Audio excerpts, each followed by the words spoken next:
Hello, everyone. Welcome to the Psychology and Spirituality Bridge to Better Life discussion. During our weekly talks, we explore this intersection between spirituality and psychology. And as a result, we often capture timeless wisdom contained in both fields.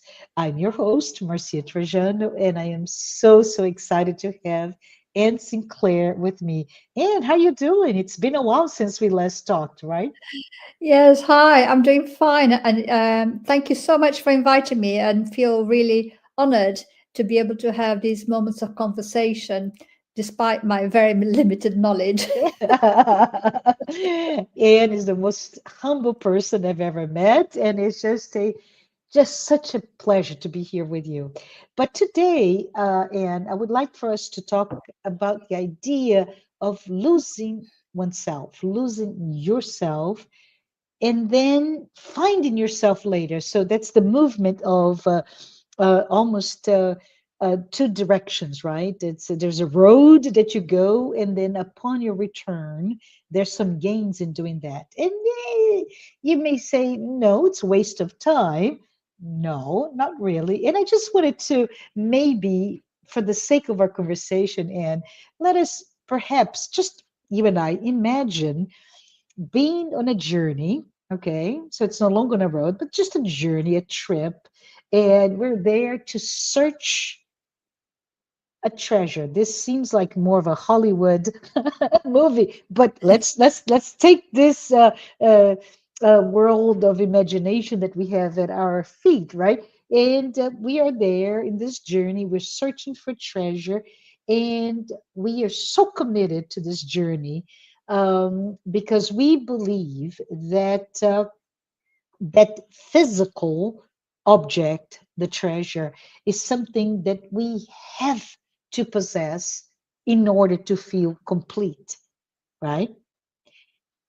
But I'm actually referencing here the book by Paulo Coelho, The Alchemist. It's Paulo Coelho is a Brazilian writer, and he wrote this book that became a bestseller, and it's written many different languages, including English. The Alchemist. And Santiago, he does the protagonist in this tale. It's fiction, everyone, right? But it's a protagonist in this tale of search for this treasure. And Santiago, I don't know if you remember reading the book or, or the narrative, but Santiago, he sets out in this in this journey, and he very soon finds that the treasure that he's looking for is actually not buried in the sands of Egypt, right? It's very, in my imagination, very mythical journey. But he finds that the treasure is buried with himself. But let's think about along the way, looking for the treasure in the sands of Egypt, he loses everything that he thought at some point he needed. He lost his sheep, he lost his fortune, and every time he lost something, that brought him closer to understand his real need. Remember, he thought that he needed that, right? He needed that to feel complete. But the more he loses, the more he gets closer to understand his authentic self, his true purpose in life. So let's think about it. Today's episode, let's explore how sometimes all of us, in order to find that sense of being whole again, to be fulfilled, to referencing a favorite word of Joanna de Angelis, right? Reaching plenitude, we must first and foremost lose ourselves, and by doing that, we start in this real path, which is shedding the layers of illusion, shedding all of that is actually, we hold on to it, right? But they prevent us from realizing our most authentic selves. So, Ed, Are you ready? I'm going to ask you a question for us to engage in a conversation. What does it mean, Anne, to lose oneself? Before we even go any deeper, what for you, what comes to your mind when I say let's lose ourselves so that we, in the process of self-discovery, right, you must lose that part of yourself. And why? So, two questions, right? Why is this loss often necessary for us to grow? Okay, so I will probably want to start to give some ideas of my understanding, and this is a topic that you can interpret it on so many different ways, on so many different levels. Yeah. And so, if I start off thinking of a child, little toddler, I have Mhm. one. My granddaughter, she's coming up to two, an Mhm. age in which you learn to say no, and you Yeah. start to detach from your mother, and you start to assert your independence and your personality, but still, of course, you're completely dependent on your parents for Mhm. everything. But you start to think that actually you know how to do everything by yourself. I can Yes. do it. And as a parent or grandparent, we want to encourage that little child to do things by themselves Yeah. because they need to learn so that they Yeah. can function by themselves.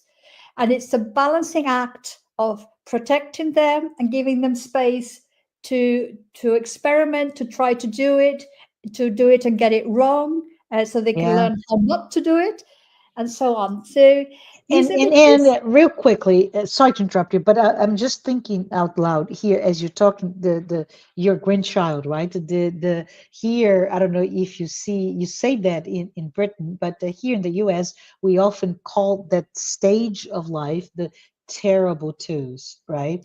And when you start studying the psychosocial development of a young child to adolescence, etc., the terrible twos is super, super critical because it's exactly the time that you start to assert your identity versus the role confusion between who am I. Up until then, I am mom, right? We are mom and baby are one, and then after that, the terrible twos, the asserting themselves, the saying no, it's because it's no longer. So it's that creation of identity is so critical right at the juncture. But go right ahead. yeah. So that just brings me like the when I observe things in the material world, it makes it Mhm. easier for me to understand things of a psychological nature because Mhm. I'm still quite materialistic. So I that's why I like to reference things that I can see and I can experience, because Mhm. then I go, aha, I kind of get it, Mhm. and go slowly doing my own construct. So how did I come to be how I am? I started off on a journey like all of us, and we went through our, I think, the terrible twos. We also say terrible twos here as well. It's Oh, a bit of a good, good. it's a bit of a bad word because it's not terrible. Actually, it's really exciting that it's such a Yes. strong development point. But of course, as a child starts developing and asserting their own independence, that creates conflict. Because they don't want to Yeah. follow the rules, they want to do their own thing, and so on. And then, of course, we have a repetition of that kind of very strong phase in adolescence, Absolutely. where Yeah. again there's a strong impetus that is almost guided by the hormones and by biology to assert an independence, to say I'm becoming a fully grown human, and I have my will and I have my choices and I want this and I don't want that, and I might Mhm. start to reject what my parents gave me, what education they provided, and say, I refute the culture that was provided for me. All Yeah. kinds of conflicts like that can happen. And And then, and and even that, right? If I may add to it, from that adolescent perspective or viewpoint, it's super important, super critical because that's when we reach our adolescent years, we assert our identity, as you said, but also we need to break away from that. Think in terms, right? It's your egoic construct that has become stronger, right? But also, you start to create personas that may not be the persona that was given to you by your family, your culture, etc. Right? So for me, that breaking away, if you will, if I may call that, is when you really start to create or have a sense of what is your true north, right? Mm. So it's about values. It's about your belief system that is, becoming one that is maybe sedimented at that point. It is maybe desires, right? And those all of that, I call it the soup, right? The soup of things that you start to pay attention as a teenager.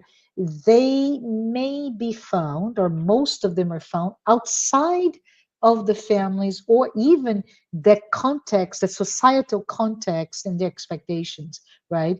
But it is important, and it's essential, it's even critical for the attainment perhaps of that strong and autonomous even identity, right? Mm. And also, if you consider, like, in the spiritist teachings, well, some of the fundamentals is that we are eternal beings and that we have Yeah. many incarnations. And so we bring history, we Yes. bring past habits, we bring all kinds of stuff with us.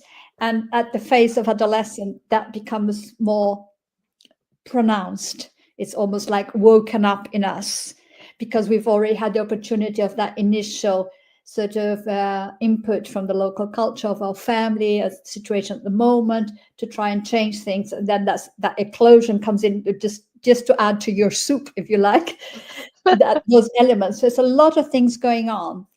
And Mhm. so we're thinking about that's adolescence. And then this happens again in early adulthood. So for different people, I mean, it might be a different story, but just if we're just imagining we're looking at a traditional human being going through all these processes, and then the person grows into a young adult and then perhaps leaves home, like in the hero's quest, like in the Yes. alchemist's journey. And the Yeah. person goes out, I'm talking first, let's say on the material level of what we can see and observe. And the person goes out into the world to conquer their place, to conquer a career, a job, a family, establish their way of thinking. And now I can do things my way, and I'm going to obtain this. But and all this goes along till you come to your middle ages, when again you have a strong impulse, also guided by biology, to stop and look back and say, review your life. And that's why you call midlife crisis. I love it. I love that midlife I, crisis. so people are changing careers, they buy a Yes. sports car, they're getting a new family, all kinds of things, because they got it all wrong, I want to do it again, and so on. So we Mhm. are observing these are things on a material level, if you like, of Mhm. observation. And we are all doing in some way or another this kind of journey each time that we incarnate. So what is it to lose ourselves? If we think that at each one of those stages, we might be losing something, because in order to, idea came to mind just now. It's like, some insects, when they Mhm. grow, they need to lose their covering. It cracks and breaks so that they can get a bigger covering. You know what I Yes. mean? Those, I'm trying to Yeah. remember the name, like in some insects and things like that, or even like, let's say, uh, in snakes and things, they lose the skin to grow a Yeah. new skin. The So most you, amazing one, by the way, is the crab, right? Why? Because it's a hard shell, like you can yeah, touch it. And I don't know if you've seen any of their videos or documentaries about when it's time for them to grow, they go through this very painful, painful process of moving outside of that shell, just letting go. And to do this, which is amazing to me, they become extremely vulnerable because the hard shell that has let's say Yeah, size X, and they're not going for a size XX. Just a reference here from my mind, right? But that animal becomes extremely vulnerable to be eaten by any sorts of predator, whereas it was before. So that sense of vulnerability is quite symbolic if you think about it, right? When we break 100%. away, right, the baby at age 2, when the baby says no, it's the conflict, right? It's creating some harshness between the mommy, the all loving mommy, and the baby. Like, how am I going to handle that? Or the teenager that all of us were once, every time we said no, that I want to go my way, we were actually becoming vulnerable to any, I'm going to use the word predatorial, but that's not what I mean, but any predatorial external event, because we're not completely formed yet, right? We, Yeah, we, we don't know what to do, but those are the growing pains, if you will, of losing your earlier persona to become ready for the new persona, and yeah, so on and so forth, many times, including after midlife. I'm going to my I would say my third midlife crisis at my current age. I'm like, oh, what have I done with life? Who am I? And that's that deconstructing all of my truths, and how do yeah, you manage that, right? How do you truly become loving and gentle toward myself, like the crab, right? I'm vulnerable, but at the same time, with the courage of leaving, get ready to become bigger, larger, stronger, yeah. even. And this is like when we go through this, the word you use, I think courage is a really Yeah, important one, because you yes, have to be willing to let go of what you know about yourself, about who yeah, you are, about where you yeah, fit in the world, or what's yeah, expected of you, or what your culture, your environment, whatever is decided yeah, is the way you need to go. And yeah, you go out to experiment, to chuck that all away and say, no, I'm going to do things differently. But you have no idea how this is going to turn out. It might be good, yes. it might not be good. You might waste Well, your time, inverted commas, in doing things that then afterwards you regret. But the important thing, that when you look at this of losing yourself, is a sense, it's not like a negative, or mhm, I don't see it as a negative. I think it's, you need to release yourself of those, of that which defines you in a way, so that you can then look and yeah, say, well, what do I actually want? You know? yeah. You're making me think about, and it's completely different thought process here, but it just came to my mind, if you don't mind. And but you know, Elizabeth Kubler-Ross in late 60s, she published a book on death and dying, Hmm. and it just amazing book. I recently read it, by the way, and what is so funny is that at work, my professional life as a project manager, nothing to do with psychology or anything, but as a project manager, I teach the theory of change management, right? So just project management, change management, they're two practices that go hand in hand. But in teaching change management, we talk about the cyclical, right? The It's not a very linear process with the cycles that we have to go through to accept change. And Hmm. one of the things that Elizabeth Kubler-Ross, referencing the dying, the terminal patient when she was doing that, but we all go through that, no matter Yeah. what. You mentioned earlier, and when we, I don't know, either midlife crisis, but it could be maybe I'm getting married, or I'm buying a Yeah. new house, or I'm going to college and I'm leaving my family home for the first time and going to live in a dorm. I may be getting married. I mean, there's so many examples in life itself that we lose ourselves, the earlier identity that we Yeah. were, to become something else. And we go through the stressors of that change curve, that is the same curve that Kubler-Ross uh, gave it to us in her book on death and dying. So I think it's important for us to think about losing yourself from that context, right? Yeah. The pregnant woman, upon the birth of the child, is no longer pregnant, right? So it Yeah. loses that that protective, the baby's here and I can manage, I can control somewhat the health of the baby, to now the You baby's know, out, right? So yeah. on and so forth. Go ahead. No, I said because that's my background is I'm a midwife, and Yes, what we say is that at the birth of the baby, the pregnant woman dies and the yes, mother is born, yes, and that's why it's a loss. yeah, And again, so it is yes, exactly the same kind of transformation.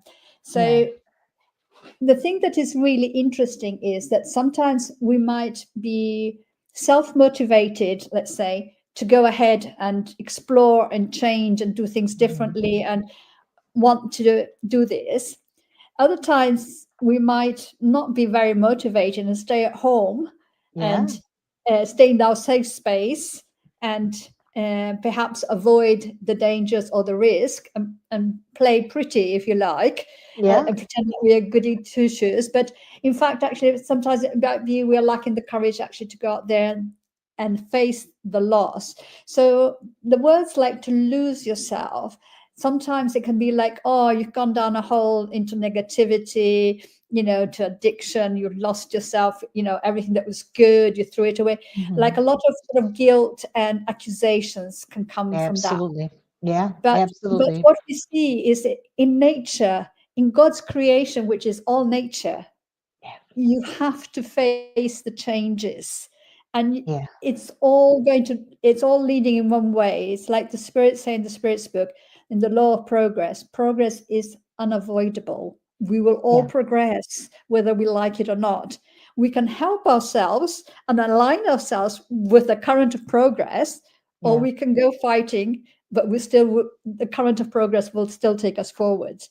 yeah, So when you think about losing ourselves, sometimes it can be painful because we are vulnerable, as you said, and yeah, maybe we threw everything away of what was seemed to be established for us, and we yeah, decided to do things differently, and actually it didn't turn out okay. It wasn't nice, it was yeah, painful, it was a dark place for us, it was a place where we did not find happiness, it could have been a place where we didn't find satisfaction. And like in the parable of the prodigal son, we yeah, found hunger and humiliation, yeah, found bad things.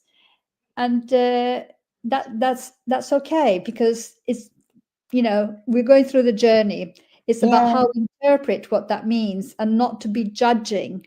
yeah. uh, But the parable of prodigal son, if I may, because we talked about it for several episodes now, and and one of the things that I love about Joanna de Angelis analysis of that parable, right, is how it's a parable of two sons, right?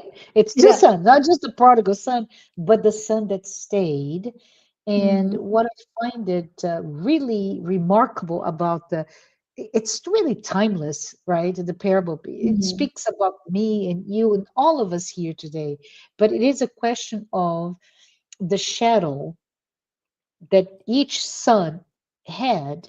And in order for the prodigal son, the youngest child, to claim, symbolically speaking, the death of the father, right, by Mm. getting his inheritance, it's his shadow, right? He is honoring that part of himself that most of us would perhaps repress. No, I don't want my father to die. I will wait, but there's a part of me that wants to explore, that wants to lose myself, not lose myself, but go and explore the world, right?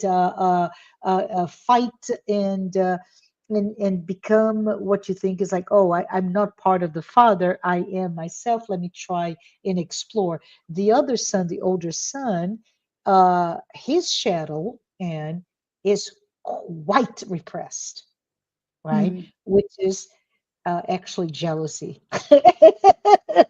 And you know what they say, jealousy in psychological terms, it just simply means that you project what you would have aspired to do, but you never had courage. Again, back to the word courage. You never had the courage to break, to create the conflict and pursue what you thought was impossible. Impossible not to live without, right? That it was really impossible to live without to live without it, right? And so from that perspective, if you think about it, losing oneself, if you put from Joanna's and Jungian perspective, it is facing the shadow, right? And bringing them up. I'm going to lose my prior identity of what did you say? The goody two shoes, right? The child, the child that was so obedient and accepted. And I'm talking about the prodigal son. And I am now going to face, and I'm going to bring it up. And by bringing it up, as vulnerable as we are shedding light to what was once um, repressed and in the shadow. And this is really, really important because it was that losing yourself, losing the son that was obedient to becoming the son that goes away and then comes back as the son that I understood that he needed to now a truer to himself, the real son, right? Recognize the love of the father, etc., etc. And I love, if you think about it, what the prodigal son in this case has done is he is moving away, he's shedding behind anything that was a conditioned persona that he inherited, culturally speaking, from that family, right? They were both very wealthy, right? And he, in order to shed, and he went out, of course he had an inheritance, so he didn't go as bad as we would think, but he faced the shadow and he lost everything, and then he was able to decide to honor who he was. Does it make sense what I'm saying? I'm not sure Yeah. if I'm being clear here. But I think it also, because to lose yourself and then to find yourself, it goes like Yeah, that, hand in hand. yeah, In order to lose yourself, to find yourself, is to be able to, in a way, be free. yes, yes, absolutely, absolutely. I And think by being, this is the biggest information we can talk today for ourselves, and it's you lose yourself and you have room to grow, like the crab or the snake or whatever else. But that's when you truly become free, right? and then it's also, is because, let's say, the fear of the shadow, or the fear of all those things that you repress because they Yeah, don't fit in the context where you, yeah, how you were educated and brought up and everything. You don't know what to do with it, so you just repress it because it's no good, no good. But it mhm, haunts you because you carry it with you. Uh, yeah, it's yeah. like, like people joke, you can change countries, as we all know, move countries. But Yeah. you can take your suitcase, and they say there's two things going in your suitcase. It goes your karma and your shadow. You're not escaping from them. You're taking them in your luggage. I love it. I love it. And I did that, right? I moved away at an early, young age of 20 from my home country, and all that was my identity, my family, all of it, and came to the U.S. and I've lived here for the majority of my life. But it's interesting if we talk about going back to freedom. Jean-Paul Sartre, in yeah, I don't know if you know him. He's a philosopher that really brought to us existentialism. But he has an interesting book, I believe it was Bad Faith, right? That he talks about this inherited tendency of all of us to conform to societal and familiar expectations, right? And I, Why do we do this? Why? Because we are biosocial animals, but we have this innate sense of, I want to belong. Go ahead, Anne. yeah, no, not only we want to belong, but we also have a biological impulse Mhm. to use the least energy There you because that is go. a Yeah. survival mechanism. So if Mhm. we're not fighting others and we are conforming and fitting in the group, we are Yeah. preserving our energy and we are more likely to survive. So it is Yeah. like we don't even realize that, but it's a biological impulse of Yeah. survival. That herd mentality, right? So let me be with Mm, my peeps, and they'll help yeah. me not to be eaten by the tiger or the lion here, the So lioness, I one guess. of the things is that when you Uh, lose yourself and to uh-huh. find yourself, one of the things that Joanna de Angelis talks about is Yeah. about having self-awareness. And Yes. Yes.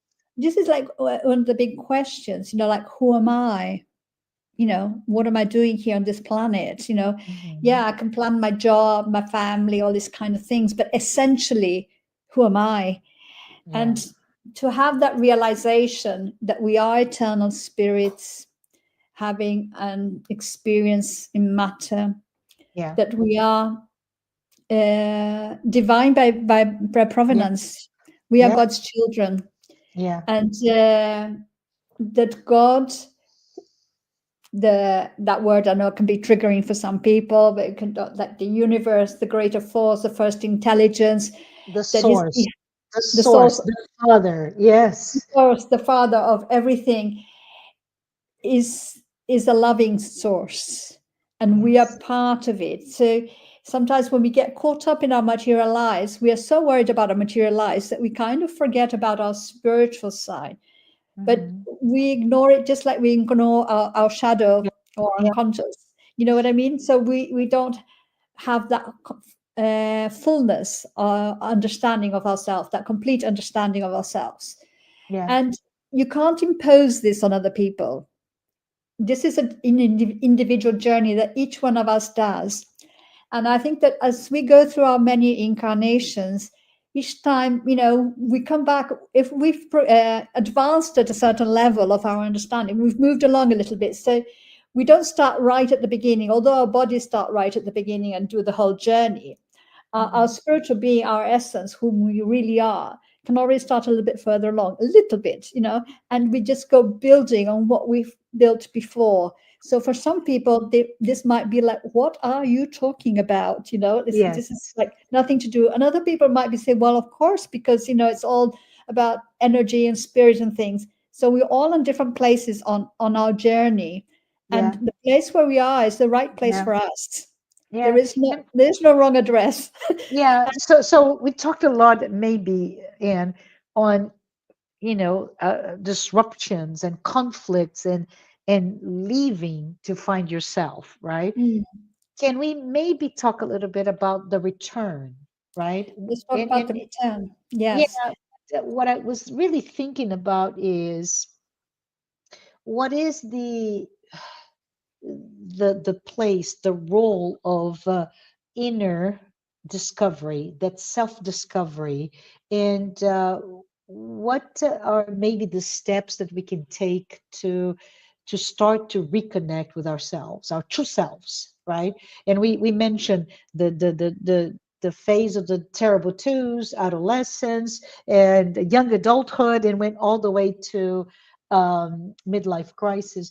But I mean, I don't know where I am, my age, you may know, and but uh, it doesn't matter if I am 15 or 35 or 70. How can I understand the steps to reconnect with, if not my true self, the true self that I should be? Does this make sense to you? Yeah, absolutely. Because if you think like as we are living an incarnation, we're living in matter, that does Yeah. occupy a lot of our time, either by Yes. a biological impulse, by a cultural impositions, by whatever. But Mm-hmm. we are not just this wonderful machine of flesh. We are Yes. more than that. And how do we get to know that? Sometimes we go on the outside in a journey so that we get to know the outside. So I get to know the material world in Mm-hmm. some way. But then Mm-hmm. the journey back is a journey inward. Yeah. Yeah. What, and even things like, what do I actually feel? And how, even things like, I do this exercise now, which I find quite amazing. You know, what makes me happy? What makes me suffer? Yeah. And Yeah. when let's say something happens and I get annoyed and I think, Yeah. oh, like I'm not happy and I Yeah. get frustrated, but I pretend it's all, you know, I'm very Uh-huh. polite. No, congratulations. That's wrong. It's me. And then I take that, I go, ha, stop. That's okay. I can see that I'm having this negative feeling that I'm trying to hide, that I'm quickly pushing aside because it's not acceptable.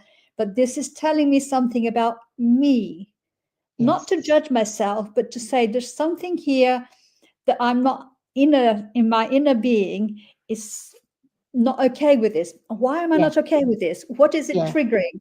So Yes. it's just coming to get to know yourself little by little by observing yourself, observing what makes you happy, what makes you sad, what makes you annoyed, what makes you irritated. And so, like, say, even if you're in the queue for, I don't know, the queue in the bank, and you've only got Yes. half an hour, and you know, people aren't moving, and you come on, come on, come on, why aren't you not moving? That's my, I need my Yeah. turn, I need my turn. And then you go like, why am I behaving like this? Yes. Yes. Yeah. What is it in me that makes me so anxious, that I'm worried that I'm not going to have my chance? And it's just like bring it back to like, I'm an eternal being, a being of Yes. light and God's child. Yeah. So I'm here now, and it's just like you can make any little situation into a really interesting learning opportunity for yourself, about Yes. yourself. Yes. And you can then start realizing, what do you want to adjust that might Yes. make you be happier more often or for longer, or how Yeah. can you understand the suffering of others? It's Yeah. just like so much. It's a Yeah. completely new world that you can delve into. I know Uh-huh. lots of people say, oh, you can do meditation and things like that. But if you don't have the habit of meditation, it will take a while to develop that, because our chatty brain chats a Yes. lot. It's very Yes. difficult to make We it we're quiet. we're chatterbox, right? We just we can't stop So and it's just be like silent. calm Yeah. down and just like Yeah. bringing it back to, I even like the spirits would say like, oh, like every day, like think about what you've done, haven't done in this day, what you might want to have done Yeah. differently. Hmm. But I go to something further on that I can't remember who said it, but say when you put your head on the pillow at night and you go to sleep, Yeah. you don't know if you will wake up in the morning. That's right. None of That's us right. do. Yeah. Most of us do, but none of us know for sure. And Yeah. if I were not to come back to my body in the morning, would I be okay? Would I be Yeah. okay? Yeah. And that just brings me very nicely onto something that you're talking about, Elizabeth Kubler-Ross, Yes. and issues about dying and what causes people to have difficulty in dying. And I'd say, and the research that they've done, and there's like the nurses in Brazil, but they've also done here in many Yeah. places, talk about unresolved personal issues, Yes. relationships, Yes. Yes. Yeah. unresolved, fights, arguments, Yeah. saying forgiveness, these kind of things about relationships. Isn't very rarely is it about the material things. Yeah. It's usually I about the personal things. yeah, I want to maybe bring to us here because you talk about forgiveness, right?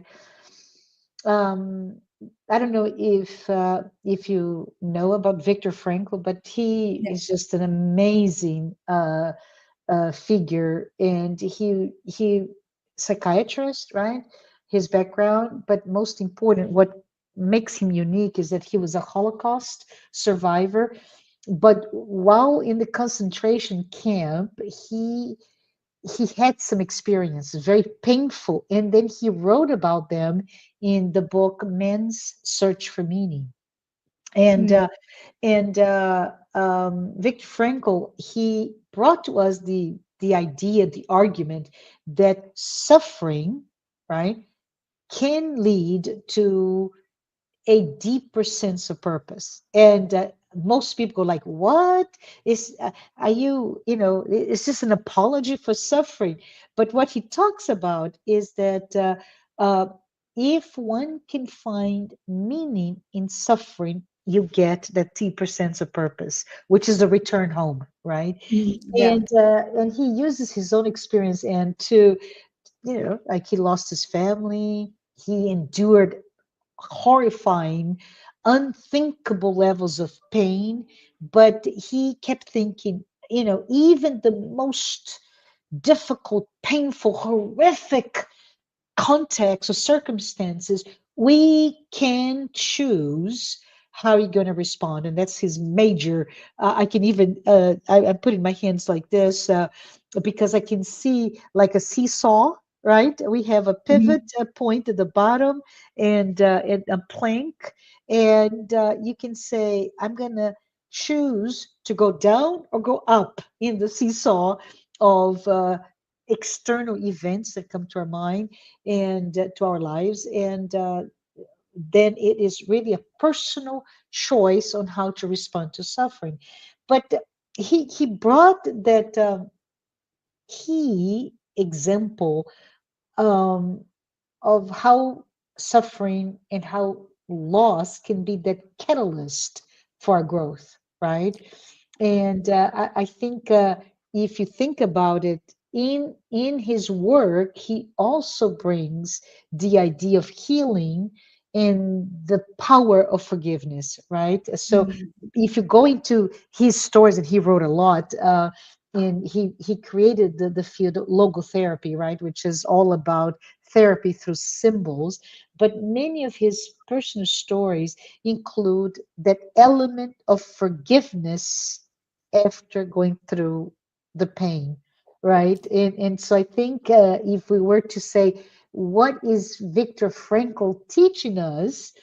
He's teaching us that forgiveness is not just letting go of your resentment, but it's really this extremely and powerful way to transform your pain that you're going through into compassion and into growth, right? And I love that idea to for all of us maybe to think about how those stories of anybody going through trauma or personal tragedy, how they, as survivors, they become the most powerful stories is when they become those advocates for forgiveness and healing, right? And we can talk about many, many examples that come to my mind now, but it's really what you're saying. The forgiveness is one of the most powerful instrument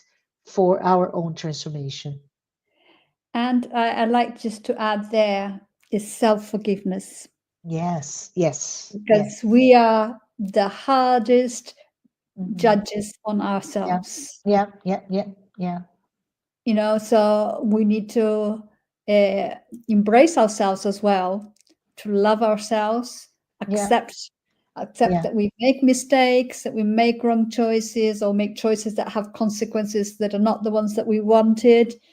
uh, and it's okay, because we are on a journey of learning, of discovery, and coming back. Let's say we've gone out, we've lost ourselves, we've let go of everything we've had, and we've come back free and recognizing our position. So I think that sometimes we suffer because we imagine ourselves to be, let's say, in a situation which is not real.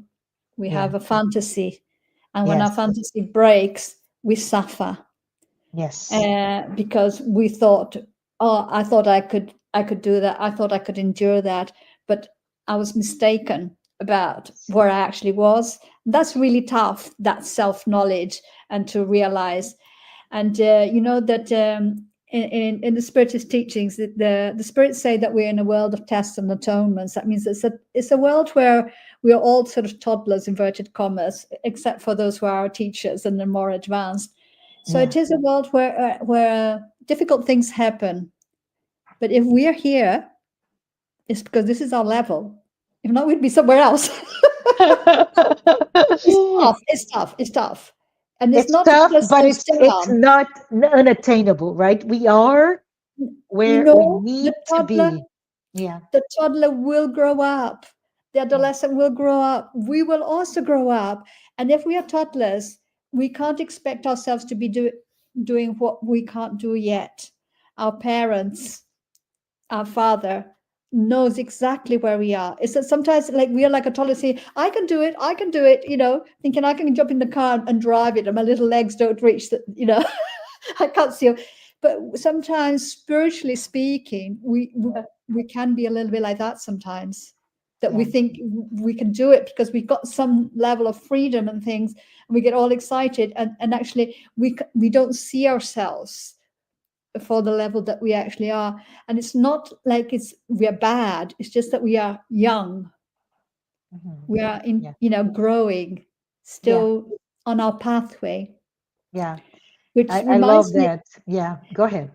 Yeah, I just wanted like I'm just worrying about the time, but when you're talking about it, I had picked out, funnily enough, here from Joanna de Angelis, when I was reading about suffering, and Yeah. because when you talk about suffering, I can't talk about the suffering of anybody else because suffering is a completely individual process Yes. experience. So something that might make me suffer immensely might not make you suffer. You know what I mean? Yeah. So it doesn't mean that you're good and I'm bad. It means that whatever that suffering for me is touching something in me that is making it really painful and difficult. And maybe you've already come to a way of dealing with that it doesn't make you suffer so much. And that's great. But then there'll be something else the other way around. So that's why Yeah. we can't compare ourselves with others in that sense. But we just need to look and say, okay, this makes me suffer, and what am I going to do about it? But Joanna de Angelis, she makes this beautiful metaphor, and she says that love is the great river where suffering will drown, because the current of love is so strong that no suffering can fight that current. So just this image of this river of love that takes suffering away, it carries it away in its force, in its current, in its strength. I know that we have difficulties with the word love because it means so many different things, but we slowly go learning about love. And if we can transform those things that hurt us into love in some way, Yeah. we chuck that suffering into that river and it will take it away. I love this image because I like metaphors. They speak Yes. to they speak to me. So Uh-huh. I just wanted to share that because I thought when I read it, it really touched me. And when Awesome. you're thinking you're suffering or your difficulties, oh my gosh, what am I going to do? Is like, don't focus on the suffering, focus on the river of love that will Yes. wash the suffering away.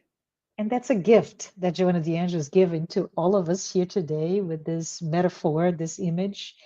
And you are right, we are at time. And I just want to say to all of us, as we're talking about this idea of losing ourselves, right? In self discovery, think about it. The journey is one that you lose yourself, but it's a journey of self discovery. And it is really not about a permanent loss, but rather this essential stage of our transformation. Think the baby, think the crab, think whatever, right? It's just this stage that requires us for us to grow. And if you think about it from a psychological perspective, it is all about breaking free from our constraints. And those constraints may be, I don't know, those imposed by my family, those imposed by my society, or even those imposed by my own ego, right? So we need to lose ourselves when we break free, and the breaking free is often full of elements of pain, right, and vulnerability. But as we go through, then we can explore and start to embrace who we truly are, our authentic self. So, just as a conclusion here, Anne, I think that this idea, this loss, though often, oh, I can't speak today, this loss, which is often uncomfortable, right? It can even be disorienting for some. Those losses are necessary for our own growth because it would create a space for us to emerge more whole, more integrated, and aligned with our true essence. So when we explored this theme today from I can see philosophical, psychological, and even spiritual perspective. We can see that the idea of losing and finding yourself again reveals that it, loss is not inherently negative, right? It is a catalyst for our deeper understanding and our true sense of personal fulfillment. But with that, I want to say, Anne, I really appreciate you being here. And to all of you who are here with us today, if this is the first time you listen to a program, please take a note that the psychology and spirituality weekly talks are based on the works by Joanna de Angelis, and we're here to kind of juxtapose those concepts from a spirituality and a psychological lens so we can unpack them easier, better, more accessible.